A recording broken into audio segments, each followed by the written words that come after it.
আসসালামু আলাইকুম। সবাই কেমন আছেন? আশা করছি যে যেখানেই আছেন আল্লাহর রহমতে সবাই সুস্থ এবং ভালো আছেন। আলহামদুলিল্লাহ আমরাও ভালো আছি। নতুন আরও একটি ব্লগে আপনাদের সবাইকে আমন্ত্রণ জানাচ্ছি। ব্যস্ততার মাঝে অল্প সময়ে সংসারের কাজগুলো যেভাবে গুছিয়ে থাকি আজকে ওটাই আপনাদের সঙ্গে শেয়ার করব। আশা করছি পুরো ব্লগটাই আপনাদের কাছে ভালো লাগবে। সকালবেলা রান্নাঘরটাকে একটু ভালো করে মুছে পরিষ্কার করে নিয়েছি। এতে করে রান্নাঘরটাও যেমন পরিষ্কার থাকে, দেখতেও ভালো লাগে। আর সব সময় না রান্নাবান্না করার আগে চুলাগুলো একটু করে মুছে নিই। এতে করে যে কোনো জিনিস যদি নিচে পড়েও যায় বিনা সংকোচে উঠিয়ে নিতে পারি। আর রান্নাঘরটা যদি পরিষ্কার পরিপাটি গুছানো থাকে দেখবেন মনে হয় ঘরের অর্ধেক কাজ এখানেই শেষ হয়ে গিয়েছে। আমরা যারা গৃহিণীরা আছি দিনের বেশিরভাগ সময় কিন্তু আমাদের রান্নাঘরেই সময়টা কাটে। তো এই জায়গাটা যদি একটু নিজের মতো সুন্দর করে গুছিয়ে না রাখি তখন কিন্তু নিজেরও ভালো লাগবে না, আর চারপাশটা দেখতেও খারাপ লাগে। যার কারণে এই কাজটা আমাকে প্রতিদিনই করতে হয়। অনেক আপুরাই আমাকে প্রশ্ন করে থাকেন যে আমার বাসা কি তেল ছিটিতে হয় না বা রান্নাঘরের প্রতিটা জিনিস এত গোছানো কেন থাকে। এই তো এভাবে প্রতিদিন আমাকে মুছতে হয়। যতটা সময় আমি রান্নাঘরের পেছনে দিই এই সময়টুকু যদি নিজের যত্ন নিতে দিতাম হয়তো বা আরো ভালো কিছুই করতে পারতাম।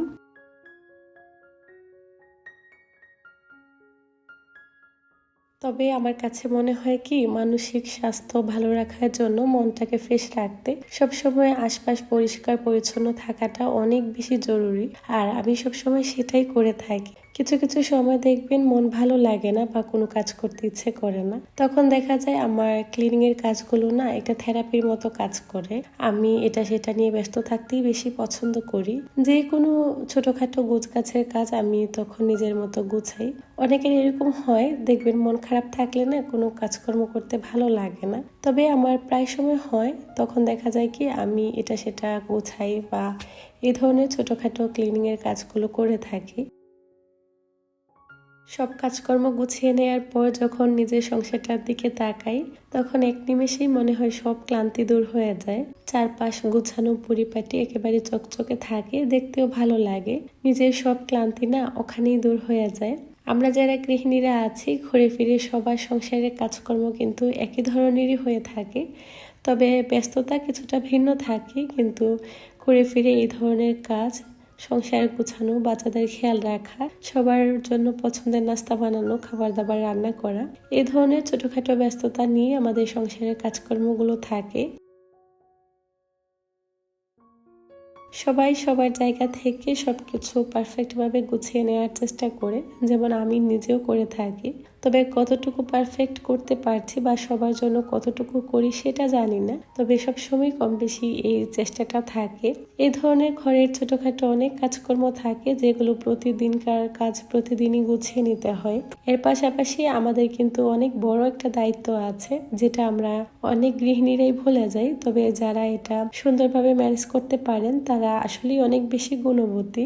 এইসব দায়িত্বর ভিড়ে আমরা কখন যে নিজের যত্ন নেওয়া ভুলে যাই সেটা আমরা নিজেরাও জানি না। একজন মানুষ তখনই নিজেকে ভালো রাখতে পারে যখন সে নিজেকে সময় দেয়। আপনি যখন নিজেকে নিজে সময় দিবেন তখন দেখবেন আশেপাশের মানুষগুলোকে আপনি ভালো রাখতে পারবেন। পরিবারের লোকজনের দায়িত্ব, সংসারের কাজকর্ম, হাজারো ব্যস্ততা এসবকে ঘিরে আমাদের সারাদিন কেটে যায়। এর মধ্যেই নিজেকে সময় দেওয়া অনেক বেশি দরকার। আমরা যারা গৃহিণীরা আছি কম বেশি সারাদিনের ব্যস্ততা থাকে নিজের সংসারটাকে ঘিরে। কখন ওই কাজটা গুছিয়ে নেব, কখন এরপরের কাজটা গুছাবো, এই ধরনের নানান চিন্তা ভাবনা আমাদের মধ্যে থাকে। নিজেকে সময় দিতে আমরা একদমই ভুলে যাই, যেটা আমাদের অনেক বেশি দরকার। কখনো কখনো হাজারো হতাশা আমাদেরকে ঘিরে ধরে। যখন আপনি মন খারাপ নিয়ে একলা বসে থাকবেন তখন দেখবেন আপনার মন ভালো করার জন্য কেউ আপনার পাশে আসবে না। তখন আপনি একেবারেই একলা হয়ে যাবেন। তাই কোনো রকমের হতাশা যাতে নিজেকে গ্রাস করতে না পারে এটার জন্য অবশ্যই নিজেকে নিজে সময় দেওয়া অনেক বেশি প্রয়োজন। হতে পারে সেটা 5 মিনিট অথবা 10 মিনিট অথবা আধা ঘন্টা, যতটুকুই সময় আসলে পান আর কি নিজের জন্য, সেই সময়টুকু অবশ্যই নিজেকে দেয়া প্রয়োজন। নিজের সাথে কথা বলা, নিজের ভালো লাগার কাজ খুঁজে বের করা। হতে পারে সেটা যে কোনো কাজ বা কোনো ভালো লাগার জায়গায় ঘুরতে বের হওয়া, পরিবারের সাথে সুন্দর সময় কাটানো, যে কোনো কিছুতেই হতে পারে। নিজেকে ভালো রাখতে ভালো থাকার বিকল্প আর কিছুই হতে পারে না। নিজের যত্ন নেওয়া, নিজের খেয়াল রাখা, নিজের প্রতি যত্নবান হওয়া, এটা কোনো বিলাসিতা না, এটা আমাদের দায়িত্ব। নিজেকে ভালো রাখতে পারলে কিন্তু আপনি আশেপাশের মানুষগুলোকে ভালো রাখতে পারবেন। নিজের সুস্থতার জন্য হলেও নিজেকে কিছুটা সময় দেওয়া অনেক বেশি প্রয়োজন। যখন আপনি একান্ত নিজের মতো করে বসে থাকবেন, তখন দেখবেন অন্যরকম একটা ভালো লাগা কাজ করে। আর যখন এই সময়টা নিজের জন্য রাখবেন না, পরিবারের জন্যই সবসময় করে যাবেন, দিন শেষে আপনার নানান হতাশা, ব্যর্থতা আপনাকে ঘিরে ধরবে। আপনি যখন এই কাজগুলো পারফেক্টভাবে করতে পারবেন না, তখন দেখবেন সেই পরিবারের লোকজনই আপনাকে নানানভাবে কথা শোনাবে।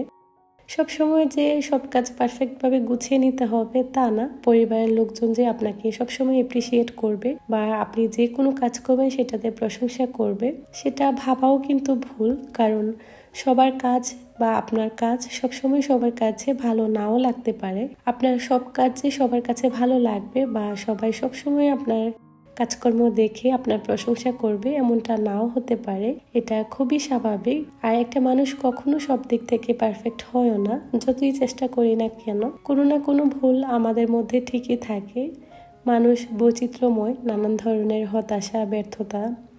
জীবন কখনো রঙিন, কখনো মলিন, কখনো নানান ব্যস্ততার মাঝে নিজেকে খুঁজে বের করা, এটাই হচ্ছে মানুষের জীবন। সময়ের সাথে সাথে আমাদের জীবনেও অনেকটা পরিবর্তন চলে আসে।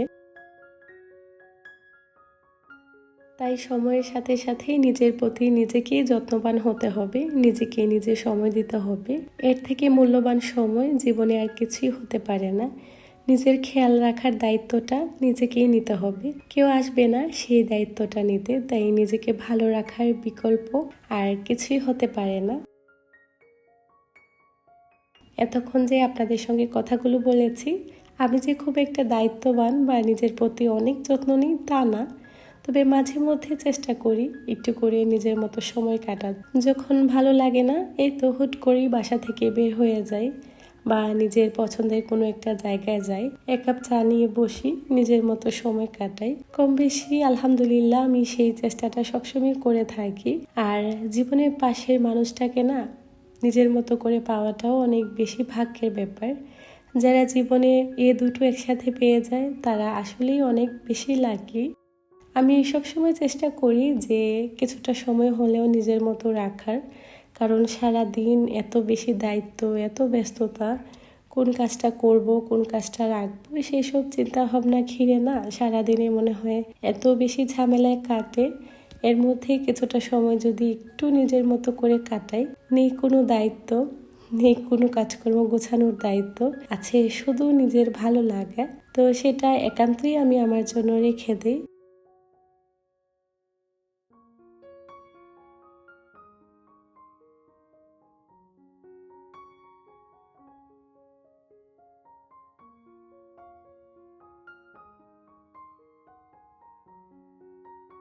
মাঝে মধ্যে এমন হয় জানেন, যখন কথা বলতে বলতে আপনাদের সঙ্গে অনেক কথা বলে ফেলি, পরে চিন্তা করি আরে অনেক কিছুই তো বলে ফেলেছি, সবাই যে কিভাবে নেবেন বা আমার কথাগুলোর সাথে কি যে ভাববেন, এরকম চিন্তা করি আর কি। পরে চিন্তা করি আসলে সবার ধারণা ভিন্ন হয়ে থাকে, সবাই সবার মতো চিন্তা করে। এখন যদি আমি সেটা ভাবি যে সবাই আমার মতো চিন্তা করবে, সেটা কিন্তু অনেক বড় ভুল।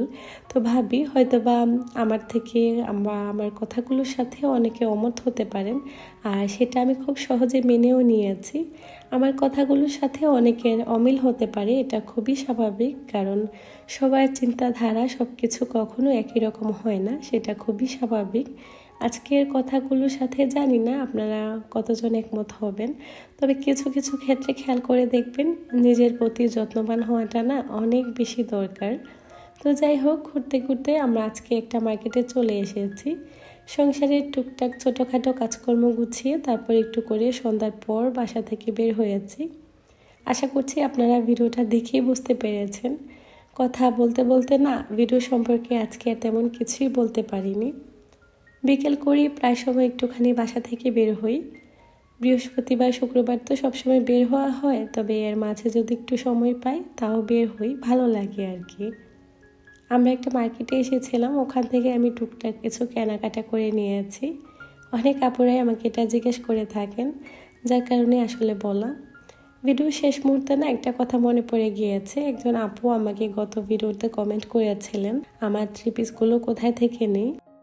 আমার পরা থ্রি পিসগুলো আমি প্রায় কিছু এখান থেকে নিয়ে থাকি, যে কোনো লোকাল শপেই পাওয়া যায়। আর কিছু থাকে যেগুলো আমি দেশ থেকে নিয়ে আসি। রেগুলার ইউজের জন্য আমি সবসময় বাটিকের জামাগুলো পরতেই বেশি স্বাচ্ছন্দ্য বোধ করি, আর এগুলোই না আমার কাছে বেশি ভালো লাগে। বাটিকের যে কোনো কিছু আমার কাছে পরতে অনেক বেশি আরামদায়ক মনে হয়। তো আমি এগুলো দেশ থেকে বানিয়ে আনি, তবে এখানেও না স্টিচিং করা অনেক ধরনের থ্রি পিসই পাওয়া যায়, অ্যাভেলেবেল যে কোনো মার্কেটেই থাকে।